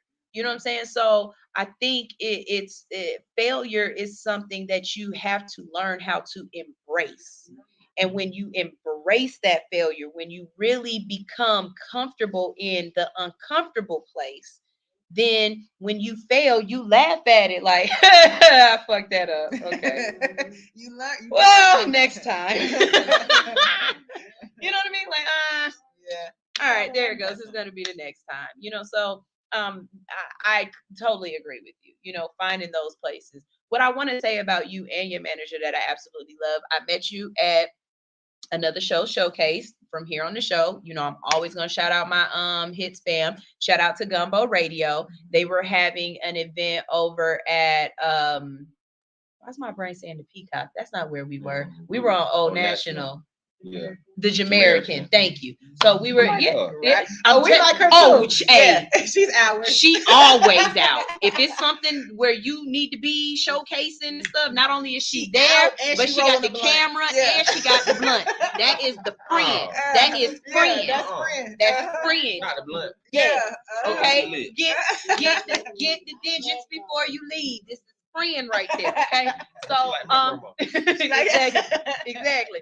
So when I came in, you know, I had to do what I had to do and go because it was late for me. But I sat down next to y'all because I wanted to, you know, talk. I gave you my toothbrush so you could keep my name in your mouth. Oh, okay. Yeah, that's me. Yeah, yes, okay, that's cool. me. Yes, that's me. I'm the one who gave you the toothbrush so you can keep my name in your mouth. And then I started talking to you, and the first thing you said to me was, well, no, don't ask me all these questions now. Just wait till I come on the show. And that for me was like, oh, wow. You know what I'm saying? So when I called, I thought I was calling to talk to you, but it was your manager. And he was like, well, who is this? And I was like, I'm the one who gave you the toothbrush and told you keep my name in your mouth. He said, oh, I kept that toothbrush for my hoes. After that, we was on the phone for about a good 30 minutes. Wait a minute. Hold on. Do he make the bitches share the toothbrush? He said he keeps toothbrushes. He keeps toothbrushes around for, you know, so he saved that for when so I'm gonna give him another one just in case he gotta, you know, need a replacement. But I'm saying.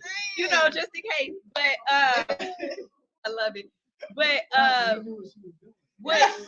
what was really beautiful about the conversation was that from the beginning of the conversation, he was kind of like, okay, protecting you. He's like, wait a minute, who are you? What do y'all do? Why should he come on here? Like, what is it about it? How many people are you reaching? You know, those analytical questions that a manager is supposed to ask.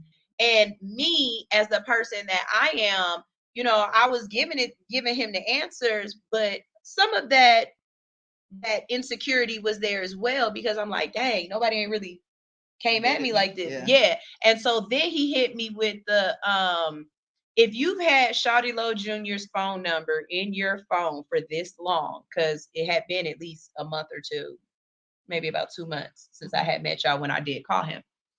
If you've had Shawty Lo Jr.'s phone number in your phone for this long, why would you wait that long to call to set the interview? Now, y'all know me.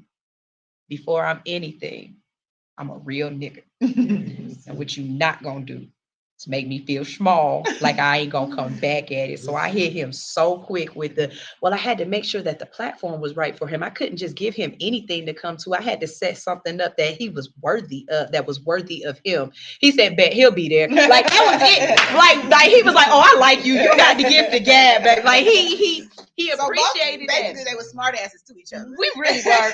We were talking big shit on the phone to each other. It was definitely funny. I wish he would have came, because I would have talked shit to that Brit's face. I would have been all, hello, Harry Potter.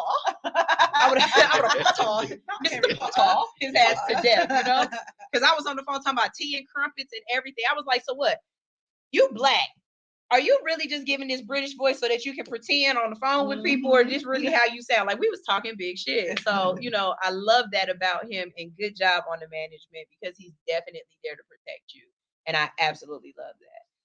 Before we get out of here, because like I said, I want to give you a chance to talk to everybody before you do pull out the computer and start really paying attention, and I start looking over your shoulder. I got something else to look at. It's okay. We can unplug this, baby. I got you. You can use my mouse. You can use my mouse. It's wireless. I got you. I got you.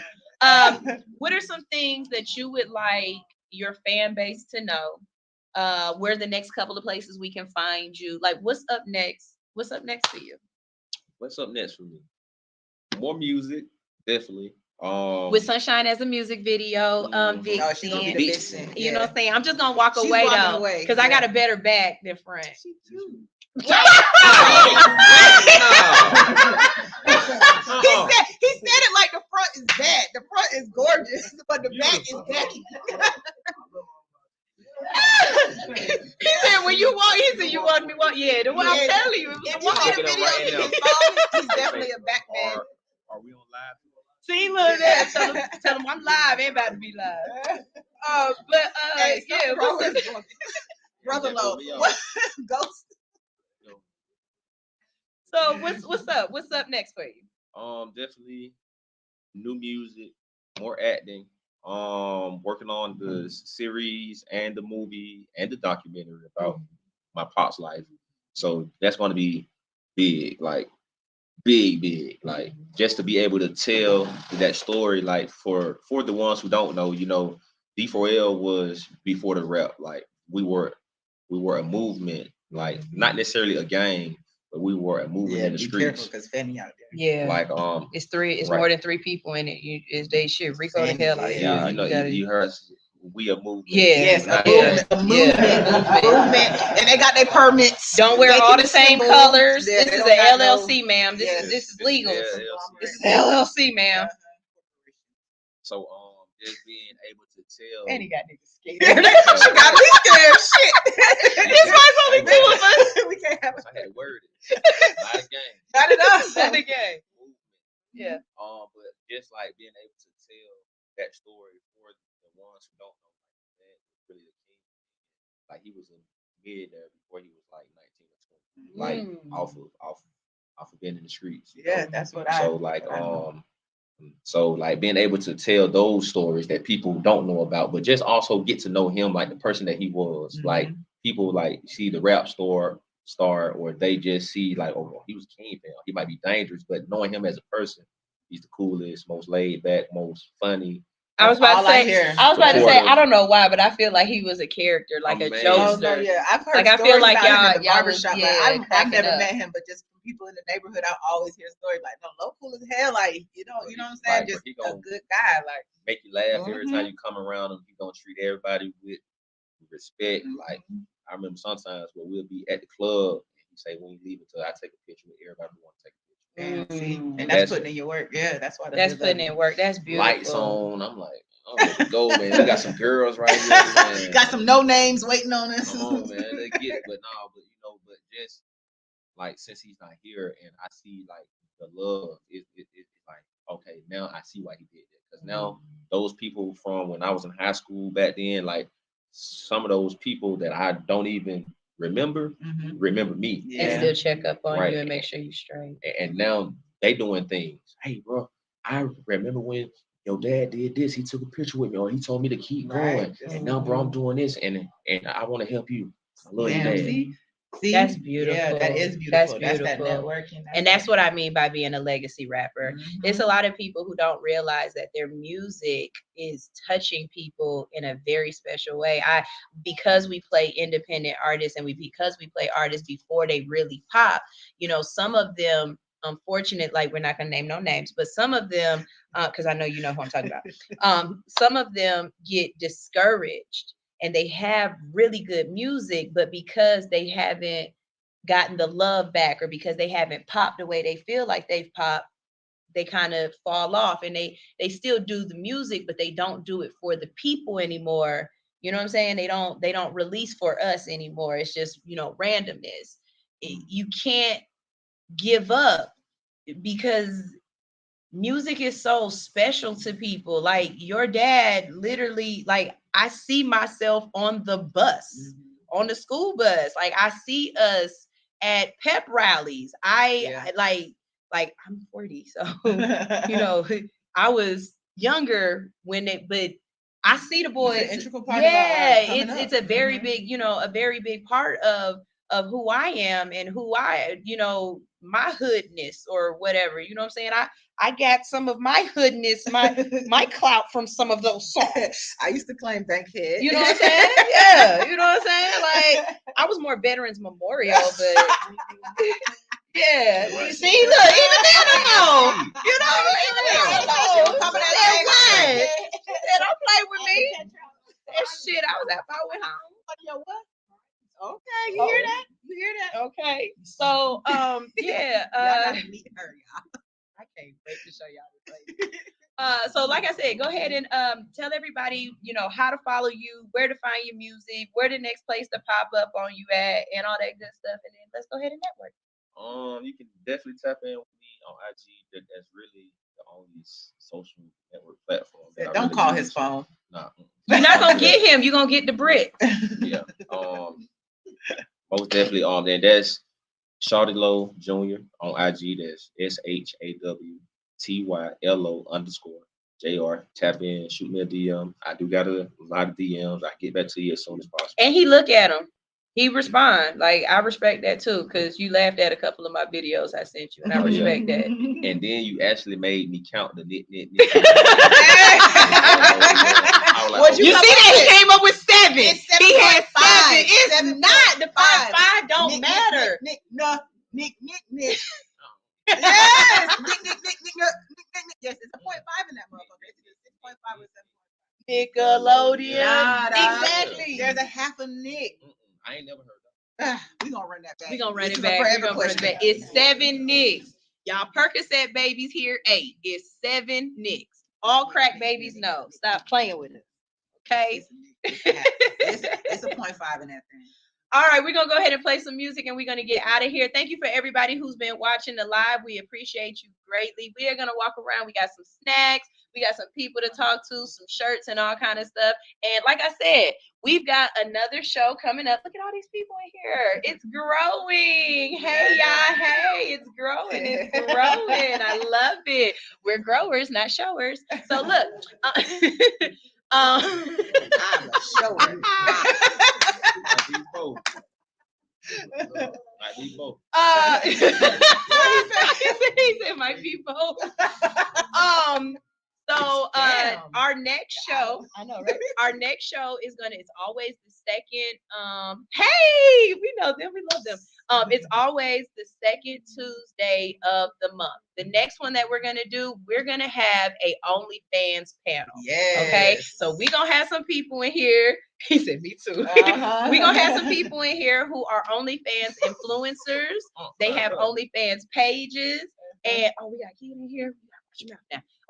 They have OnlyFans pages, and we're going to be talking to them about what it's like to be an influencer, what that industry is like, getting into it, and it might be Tube, Pornhub, however they distribute their porn. Yeah, we're going to talk to them about it. Yeah, well, however they distribute their love work, their artistry, you know, sexual artistry, because it's so beautiful.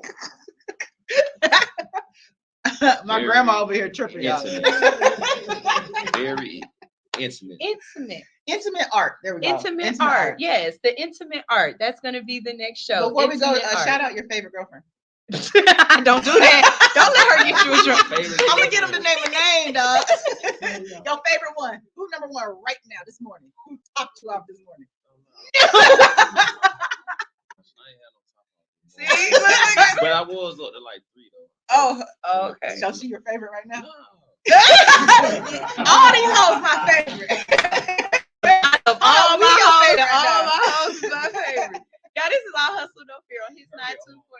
Oh, wait. Future said, oh, I'm in a relationship with all of them. Oh yeah, fuck that. So look, how about her daughter go to school with one of Future's sons? Man, that's the most tragic shit ever. I'm so scared. It's Future You don't want son. your daughter dating Future son? They're just like y'all saying, like, you go to school with Shawty Lo son. No, but I don't want my daughter dating Shawty Lo son either. I want my daughter dating TD Jake's son. Like, I need my daughter to date. They be held up, can't do nothing. Wait I'm a minute. terrified. Wait. You'd have to ask which one is Shawty Lo son. About her dating this Shawty Lo son. That Shawty Lo son. I might not be okay with it. I don't want to see her on my favorite porn. You don't want so Yeah, but all it need is a tattoo in the right place. And I'd be like, that's my face. No, I'm not doing it. That's why I don't do porn. I got too many distinguishing tattoos. I don't just want the outspoken. It's the F. Oh. That outspoken, I don't really think it's a difference. You know, something humble with it. No, but that's the scary part when you humble with it, because that's how you get them crazy part. hoes that don't lit up. Yeah. And then, So look, we about to go ahead and play some music. We about to go ahead and play some music. Get out of here. We're not leaving. We're just networking. So next time, y'all be in the building. If you want to be a live studio audience member because they're having so much fun, aren't you guys? You hear them? They are. They're having a ton of fun. All you have to do is go to allhustlenofear.com and start checking our lives and our stories and stuff, because really soon we're going to be running a campaign called What Would You Do for an Interview? That's right. What would you do for a free interview? Y'all got to show us. Yeah, do something strange. Do something strange. No, for an interview. You know what I'm saying? Like, it's so much stuff, and we just gonna repost it and let the people pick who they want to, come up here and just see for a free interview. So this is All Hustle No Fear. This is Shawty Lo Jr. This is God's baby mama, and we'll be back tomorrow. What I'm playing? What I'm gonna play? Fuego.